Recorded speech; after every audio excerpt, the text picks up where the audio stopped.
तो दोस्तों जैसा कि आप देख सकते हो, ये वाला चार्जर है जो कि ये ड्रोन की बैटरी चार्ज करने के काम में आता है। तो ये हमारा चार्जर चल नहीं रहा था, 100 मिली एम्पियर के ऊपर पावर देने पे बंद हो जा रहा था। तो हमने इसको खोला सही करने के लिए।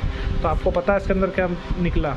नहीं पता, मैं बताता हूँ। ये सड़ा सा एडाप्टर, ये एक सड़ा सा एडाप्टर इसके अंदर लगा हुआ है, और ये इसकी पीसीबी है। बताओ, 3-4 हज़ार रुपये का चार्जर आता है, उसमें से टुच्चा सा ये देते हैं। चलो पीसीबी के माना अच्छा हो सकता है, पर ये